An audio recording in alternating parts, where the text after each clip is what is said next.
안녕하세요, 여러분. 오늘 진행을 맡게 된 대한퀴즈만세 MC 김동욱입니다. 기해년인 올해 2019년 어떤 의미가 있는 해인지 아시나요? 바로 대한민국 임시정부가 수립된 지 100년이 되는 해입니다.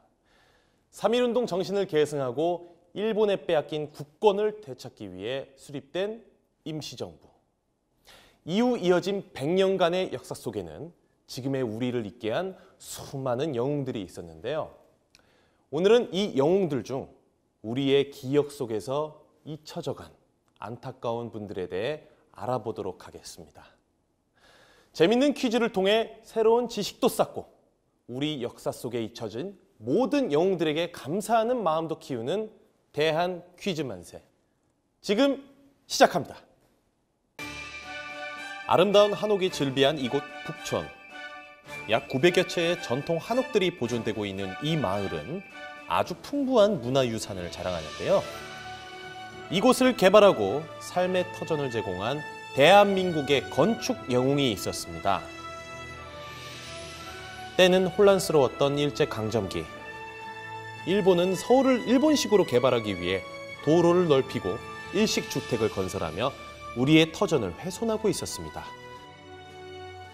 그러나 이를 간파한 우리의 영웅, 1919년 부동산 개발사인 건양사를 설립해 북촌 일대의 땅을 사들인 뒤 거대한 한옥마을을 만들어 서민들에게 싼 가격에 분양하기 시작합니다. 그는 이렇게 모은 돈으로 조선어 학회를 후원하고 조선어 사전 편찬을 도와 대한민국 언어 독립에 큰 기여를 했습니다. 또 조선물산 장려운동을 지원해 우리 민족의 경제적 자립을 이끌기도 했다고 하는데요. 다양한 방식으로 일본의 탄압에 저항했던 일제강점기 최고의 건축 영웅을 당신은 알고 계신가요? 네, 첫 번째 문제. 위 영상 속에 나온 대한민국 건축 영웅의 이름은 과연 무엇일까요? 1번 취권, 2번 역세권, 3번 정세권. 보기가 너무 쉽죠? 제가 방금 강조해서 말하기도 했습니다. 북촌을 개발하고 우리 문화를 지킨 영웅의 이름은 바로 3번 정세권 선생이었습니다. 정세권 선생은 근 20년에 걸쳐서 6천여 채의 한옥을 지었다고 하니 그 규모가 어마어마하죠. 그러나 곧 일제에 의해 투옥 생활을 하고 토지를 강탈당하면서 가세가 기울기 시작합니다. 그는 이후 고향인 고성으로 돌아가 초라한 단칸방에서 노년을 마감하게 되는데요. 우리 민족을 위해 최선을 다해 싸운 건축 영웅 정세권 선생, 꼭 기억했으면 좋겠습니다. 자, 다음 문제는 화면 속에 힌트가 있다고 하는데요. 계속해서 집중해서 보시도록 하죠. 기습적인 북한의 남침으로 시작된 6.25 전쟁.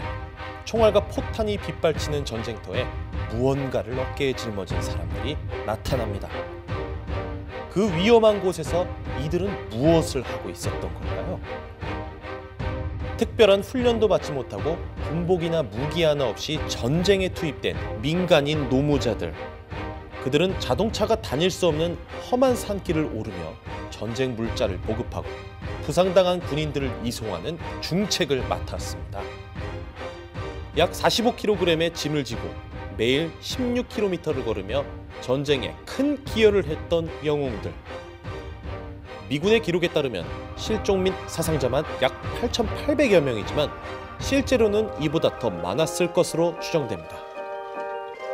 전쟁에 많은 기여를 했지만 군인이 아니었기에 기록이 남지 않아 이 영웅들의 공적은 일부만 인정되고 있을 뿐이죠. 정식 명칭은 한국 노무단이지만 그들이 사용했던 이것 부대로 더 많이 알려진 우리의 영웅들. 잊혀지지 말아야 할 그들은 과연 누구일까요? 자, 그럼 두 번째 문제. 6.25 전쟁의 숨은 영웅인 이 부대의 이름은 과연 무엇일까요? 1번 오빠 부대, 2번 지게 부대, 3번 꽹가리 부대. 영상을 주의 깊게 보신 분들은 아마 이번 문제도 쉽게 맞추실 겁니다. 무기 하나 없이 두 발로 전쟁터를 뛰어다닌 이 영웅들은 바로 2번 지게부대. 미군들은 지게가 알파벳 A를 닮았다고 해서 지게부대를 A-프레임 부대라고 불렀다고 합니다. 당시 미 8군 사령관이었던 벤플리트 장군은 지게부대가 없었다면 최소한 10만 명의 미군 병력을 더 파병해야 했을 것이라는 말을 남겼는데요. 작은 체구를 가진 이들이 얼마나 용감하게 전장을 누볐을지 알 수 있겠죠. 그러나 안타깝게도 이 영웅들에게는 신분을 확인해줄 군번줄조차 없어 시신을 찾지 못하고 기록이 부족해 그 공적을 제대로 인정받지 못하고 있습니다. 하지만 다행인 것은 작년에 지게부대원이었던 고 정문채 씨를 국가유공자로 인정하라는 첫 법원 판결이 났다고 합니다. 하루빨리 더 많은 지게부대원들이 합당한 대우를 받을 수 있었으면 좋겠습니다. 자, 다음 문제는 난이도를 조금 높여봤습니다. 긴장의 끈을 놓지 마시고 영상 함께 보시죠. 1960년 4월 10일 마산 앞바다에서 한 구의 시신이 떠오릅니다. 최루탄이 눈에 박힌 채 처참한 몰골을 한 소년. 도대체 이 소년에게 무슨 일이 있었던 걸까요? 이승만 정권의 3.15 부정선거로 나라가 시끄러웠던 그때 이를 규탄하는 학생 시위에서 한 소년이 호련히 사라집니다. 한 달 뒤 발견된 그의 시신에서 경찰이 쏜 최루탄이 발견되고 전 국민의 분노가 폭발하게 됩니다. 반부정부패, 민주주의를 향한 시위가 전국적으로 확산되며 4.19 혁명의 도화선이 된 것이죠. 시민들의 강력한 민주주의에 대한 열망은 결국 이승만 대통령의 하야로 이어지게 되었습니다. 대한민국 민주주의 역사의 시발점이 된 소년의 죽음. 여러분은 이 소년의 이름을 알고 계신가요? 마지막 문제입니다. 3.15 부정선거 규탄 시위 당시 호련히 사라졌다 안타깝게 죽음으로 발견된 이 소년 열사의 이름은 무엇일까요? 1번 김주열, 2번 이한열, 3번 유희열.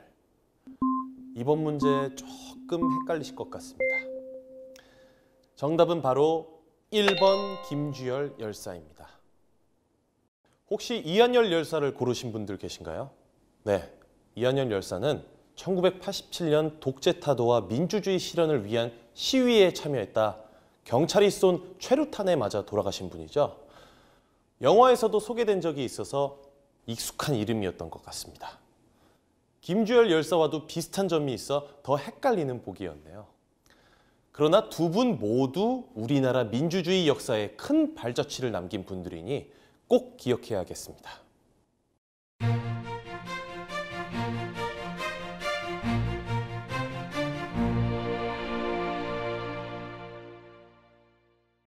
여러분, 오늘 퀴즈 어떠셨나요?